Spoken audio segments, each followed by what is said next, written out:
Pensemos en algo. ¿Qué podrían tener en común una célula viva, un bosque entero y la propia mente humana? A primera vista parece que nada, ¿verdad? Bueno, pues hoy vamos a explorar una idea realmente fascinante, que busca precisamente un patrón universal que lo conecte todo: la cosmología de las regencias locales. Para empezar, fijémonos en esto. Una única célula. Es un mundo en sí misma, ¿eh? De una complejidad increíble que se las apaña para organizarse y mantenerse estable. Ahora, vamos a dar un salto de escala brutal. Pensemos en un bosque, un ecosistema completo. Millones de seres vivos, desde los árboles gigantes hasta el insecto más pequeño, todos interactuando en un equilibrio dinámico que de alguna manera se sostiene a sí mismo. Y por último, vamos a algo que ni siquiera podemos tocar: la conciencia, esa red de pensamientos, de emociones, de información que crea esa sensación coherente de ser uno mismo. Una célula, un bosque, la conciencia. Como decíamos, a simple vista no tienen nada que ver. Pero, ¿y si existiera un patrón de fondo? Una especie de libro de reglas invisible que dicta cómo se organizan y cómo consiguen perdurar en el tiempo. Pues esa es la gran pregunta que vamos a intentar responder. Venga, pues vamos al lío. ¿Dónde está esa conexión? Vamos a empezar a tirar del hilo para ver si encontramos ese patrón oculto. Y aquí está la primera gran pista. El secreto no está en qué son las cosas, no en las piezas individuales como tal. No, la verdadera conexión reside en cómo interactúan, en ese patrón organizativo que siguen para crear un orden que funciona, un orden estable. A este patrón organizativo se le ha dado un nombre: regencia local, o en su término original, local regens. Podemos imaginarlo como un área de interacción, siempre en movimiento.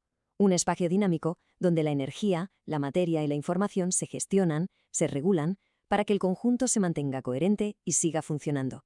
Y ojo, que aquí la teoría hace una distinción que es clave para entender todo esto. No es lo mismo un sistema que una regencia. A ver, un sistema vendría a ser los componentes, las piezas sueltas del puzzle.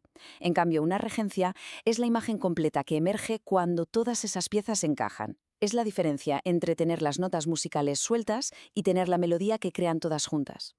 Vale, ahora que ya tenemos una idea de lo que es una regencia, vamos a ver quién está detrás de este concepto y, sobre todo, por qué es tan importante. El arquitecto de todo esto es Henrik Hernández, y su objetivo, la verdad, era muy ambicioso. Quería crear un marco teórico para superar la fragmentación que hay en la ciencia moderna. Ya se sabe, cada disciplina estudia su pequeño trocito de la realidad por separado, sin que haya un lenguaje común que las conecte. Y esta cita lo resume a la perfección.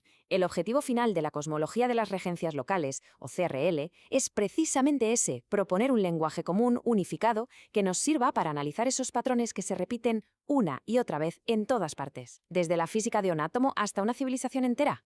Muy bien, ya sabemos qué es una regencia. Pero, ¿cómo funciona? ¿Cuáles son sus reglas de juego? Pues la teoría se apoya en 7 principios fundamentales. Aquí están, estos son los 7 pilares que lo gobiernan todo. Vamos a verlos por encima. Primero, estabilidad dinámica. Esto es genial, porque no es un orden rígido, para nada. Es más bien como ir en bicicleta, que te mantienes en equilibrio justo porque estás en movimiento. Segundo, interacción constante. Tercero, acoplamiento resonante, que es básicamente como las regencias se sintonizan entre sí, como 2 diapasones que vibran a la vez. Cuarto, las estructuras emergentes. De toda esa interacción, ¡boom!, surgen propiedades nuevas que las partes por sí solas no tenían.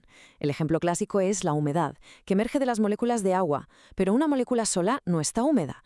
Luego tenemos la adaptación continua, los niveles jerárquicos, que veremos ahora, y por último la regulación coherente. El sistema se va autocorrigiendo para que todo siga en marcha. Con estos principios ya en la cabeza, podemos empezar a ver cómo esta teoría se aplica a escalas completamente diferentes de la realidad y cómo va tejiendo ese lenguaje unificado del que hablábamos.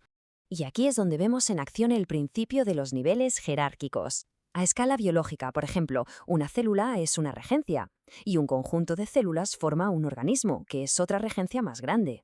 A nivel ecológico, los ecosistemas. A nivel social, las sociedades humanas. Y si nos vamos a lo grande, a escala planetaria, la biosfera entera se puede entender como una red gigantesca de regencias interconectadas. Así que esta es la idea clave. La realidad se nos presenta como una especie de muñecas rusas. Cada nivel es una regencia completa, que funciona por sí misma, pero que a la vez es un componente que está anidado dentro de la coherencia de otra regencia más grande. Todo esto es fascinante, desde luego, pero ¿dónde encaja esta idea en el gran puzzle de la ciencia? Vamos a ponerla un poco en contexto. Es importante dejar claro que la CRL no sale de la nada, ¿eh?